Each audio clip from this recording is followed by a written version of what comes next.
శుక్లాం భద్రం విష్ణుం శశివర్ణం చతుర్భుజం ప్రసన్నవదనం ధ్యాయే సర్వ విఘ్నోపశాంతయే అగజానన పద్మార్గం గజానన మహర్నిశం అనేకదంతం భక్తానం ఏకదంతం ఉపాస్మహే గురు బ్రహ్మ గురు విష్ణు గురుదేవో మహేశ్వర గురు సాక్షాత్ పరబ్రహ్మ తస్మై శ్రీ గురువే నమః. హరి ఓం.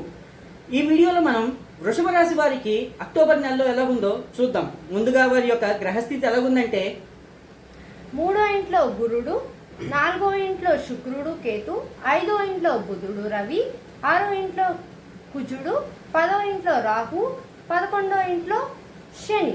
ఇప్పుడు ఈ గ్రహస్థితి వల్ల ఫలితాలు.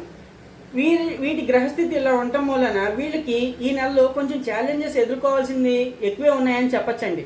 ఎలాగంటే, ముందుగా వీళ్ళకి ఈ నెలలో కొంచెం శాంతి అనేది ఎక్కువగా ఉండదండి. అశాంతి మూమెంట్స్ అనేవి ఎక్కువ ఉంటాయి. అట్లానే శత్రుపీడ అంటే మన యొక్క వీరికి ఉన్న శత్రువులు ఎవరైతే ఉన్నారో కొంచెం డిస్టర్బ్ చేసే ఛాన్సెస్ కూడా ఎక్కువగా ఉన్నాయి. అట్లానే సంతాన అనారోగ్యం అంటే వీరి యొక్క పిల్లలు కానీ ఎవరైతే ఉన్నారో వాళ్ళు కొంచెం ప్రాబ్లమ్స్లో లేకపోతే హెల్త్ ఇష్యూస్ ఎక్కువగా ఫేస్ చేసే ప్రాబ్లమ్స్ ఉన్నాయండి.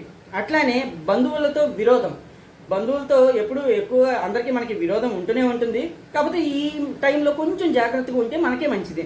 అట్లానే దుఃఖము, మెంటల్ స్ట్రెస్. అఫ్ కోర్స్ మన పిల్లలకి మన బంధువులతో ఇలా గొడవ అయితే ఎవరండి స్ట్రెస్గా ఉండరు. సో ఆబ్వియస్లీ మనకి మెంటల్ స్ట్రెస్ అనేవి ఎక్కువ ఉంటాయి.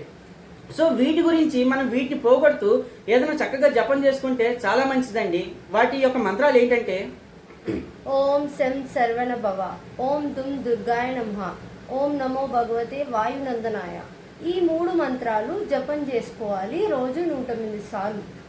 ఈ రకంగా మనం చేసుకున్నట్లయితే చక్కగా ఈ నెలలో మన ప్రాబ్లమ్స్ని మొత్తానికి అవాయిడ్ చేయకపోయినా కొంచెం పీస్ ఆఫ్ మైండ్ అనేది ఉంటుంది.